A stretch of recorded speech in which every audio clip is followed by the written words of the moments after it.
के माध्यम से हम क्लास 12th की एनसीईआरटी की जो पुस्तक है इसके चैप्टर 2 के क्वेश्चन नंबर 11 को देखेंगे। दोस्तों हम क्वेश्चन नंबर 10 तक पीछे की वीडियो में हम चर्चा कर चुके हैं। इस वीडियो के माध्यम से हम यूरोपीय संघ को क्या चीज़ें एक प्रभावशाली क्षेत्रीय संगठन बनाती है, ये प्रश्न है। इस प्रश्न के ऊपर में विस्तृत चर्चा करेंगे और ये आपके बोर्ड एग्जाम के लिए अत्यंत महत्वपूर्ण है। आप इस प्रश्न को उत्तर को आप नोट कर सकते हैं और एग्जाम में हूबहू लिख करके आइए और अच्छे मार्क्स आपको ज़रूर मिलेंगे। तो दोस्तों आइए आरंभ करते हैं। यूरोपीय संघ से संबंधित चीज़ें पूछी जा रही है कि यूरोपीय संघ से संबंधित एक प्रश्न जरूर एग्जाम में पूछे जाते हैं लॉन्ग टर्म में। तो दोस्तों ये क्वेश्चन नंबर 10 भी यूरोपीय संघ से रिलेटेड था और क्वेश्चन नंबर 11 भी यूरोपीय संघ से रिलेटेड है। तो ज़रूर आप इन दोनों प्रश्न को याद करके जाएं, आप इसे प्रैक्टिस करके जाएं ताकि एग्जाम में अच्छे मार्क्स मिले आपको। तो दोस्तों इस प्रश्न का जो आंसर लिखना आरंभ करेंगे तो सर्वप्रथम हम इसका जो इंट्रोडक्शन है, जो परिचय है, इसको इस प्रकार से लिखेंगे। यूरोपीय संघ केवल देशों का समूह नहीं है, बल्कि यह विश्व राजनीति में एक अति राष्ट्रीय संगठन है और के रूप में उभरा हुआ है।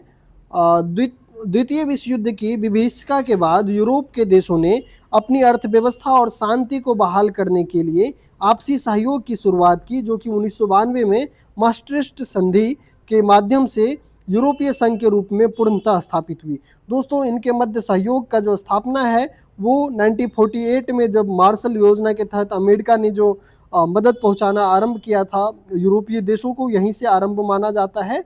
और इसके बाद में 1992 में जो मास्ट्रिक्ट संधि के माध्यम से यूरोपीय संघ की स्थापना तक इसका पूरा पृष्ठभूमि रहता है और डेवलपमेंट का एक क्रम रहता है, जो कि हम क्वेश्चन नंबर 10 में देख चुके हैं पहले ही। शुरुआत में यह एक आर्थिक संगठन जो कॉमन मार्केट था, लेकिन धीरे धीरे इसने एक राजनीतिक और सैन्य रूप ले लिया और आज इसके पास अपना झंडा, गान, स्थापना दिवस और साझा मुद्रा है, जो उसे एक राष्ट्र, राज्य, नेशन स्टेट जैसी शक्ति और पहचान प्रदान करता है। दोस्तों इसका जो अगर हम प्रभाव को देखें, क्योंकि क्वेश्चन पूछा गया है, तो यूरोपीय संघ को क्या चीज़ें एक प्रभावी क्षेत्रीय संगठन बनाती है, तो हम इसके उन सभी विशेषताओं की चर्चा करेंगे जो इसको एक प्रभावी क्षेत्रीय संगठन के रूप में स्थापित करता है और इसकी जो अंतर्राष्ट्रीय स्तर पे जो भूमिका है उसको स्थापित करता है। तो दोस्तों सर्वप्रथम जो इसके आर्थिक प्रभाव को देखेंगे, फिर राजनीतिक और कूटनीतिक प्रभाव को देखेंगे और उसके बाद में सैन्य प्रभाव को देखेंगे, फिर संगठनात्मक विशेषता को देखेंगे और इसके बाद में हम निष्कर्ष को देखेंगे। फिर आपका ये आंसर जो है पूर्ण माना जाएगा। दोस्तों इसका आर्थिक प्रभाव को अगर हम देखें तो इकोनॉमिक इन्फ्लुएंस की अगर हम बात करें तो यूरोपीय यूनियन के जो देश है, विश्व की बड़ी अर्थव्यवस्था, यूरोपीय संघ की अर्थव्यवस्था दुनिया की सबसे बड़ी अर्थव्यवस्थाओं में से एक है। यानी जो पहला पॉइंट होगा आर्थिक प्रभाव में कि विश्व की बड़ी अर्थव्यवस्था में से एक है। यूरोपीय संघ की अर्थव्यवस्था जो है दुनिया की सबसे बड़ी अर्थव्यवस्थाओं में से एक है। इसका सकल घरेलू उत्पाद जो है अमेरिका के लगभग बराबर माना जाता है। अब दूसरा चीज़ जो है इसमें कि इसका साझा मुद्रा है अपना, जिसे यूरो के नाम से जाना जाता है। यूरोपीय संघ की मुद्रा जो है यूरो अमेरिकी डॉलर के प्रभुत्व के लिए एक ठोस चुनौती पेश करती है। जो थर्ड चीज़ें हैं कि विश्व व्यापार में हिस्सेदारी की अगर बात की जाए तो विश्व व्यापार में इसकी हिस्सेदारी जो है अमेरिका से कहीं अधिक है, जो इसे व्यापारिक वार्ताओं में एक शक्तिशाली पक्ष बनाती है। जो फोर्थ चीज़ें हैं वो आर्थिक सहायता की बात करें तो ये विकासशील देशों को बड़ी मात्रा में आर्थिक सहायता प्रदान करता है, जिससे इसका वैश्विक प्रभाव भी दिन प्रतिदिन बढ़ता जा रहा है। दोस्तों ये तो इसका आर्थिक प्रभाव रहा। अब हम इसके राजनीतिक और कूटनीतिक प्रभाव को देखते हैं।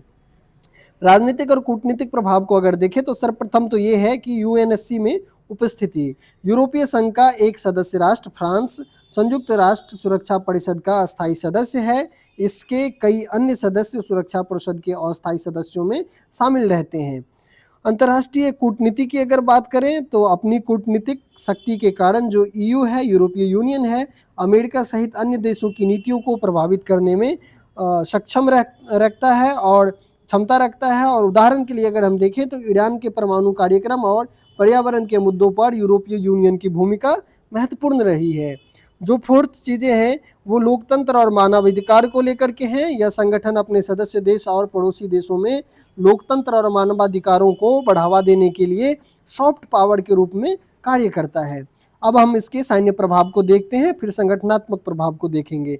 यूरोपीय यूनियन की सैन्य प्रभाव की अगर बात करें तो सर्वप्रथम यूरोपीय संघ की संयुक्त सेना जो है दुनिया की सबसे बड़ी सेना है और इसका कुल रक्षा बजट जो है अमेरिका के बाद सबसे अधिक माना जाता है। जो सेकंड है वो परमाणु हथियार को लेकर के है।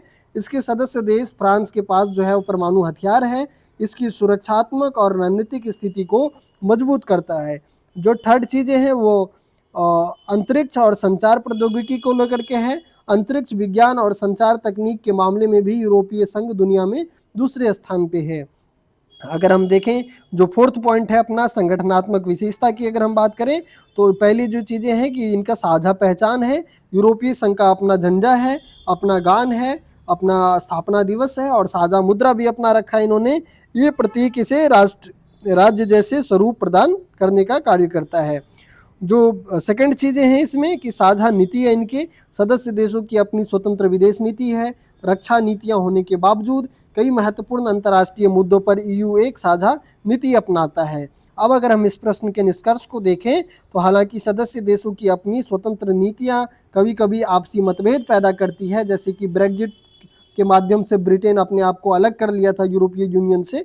फिर भी आर्थिक, राजनीतिक और सैन्य रूप से यूरोपीय संघ एक ऐसे सुपर नेशनल संगठन के रूप में उभरा है जो विश्व राजनीति के ध्रुवीय या एक ध्रुवीय स्वरूप को चुनौती देने में सक्षम है। दोस्तों ये अत्यंत महत्वपूर्ण प्रश्न है, आप इसे जरूर याद कीजिए, इसके पॉइंट को जरूर नोट कीजिए। और आपको अगर ये वीडियो पसंद आया हो तो चैनल को सब्सक्राइब करें और अपने दोस्तों के साथ जरूर चैनल को शेयर करें ताकि मैं और अधिक से अधिक वीडियो आपके लिए प्रोत्साहित होकर के बनाऊं। धन्यवाद।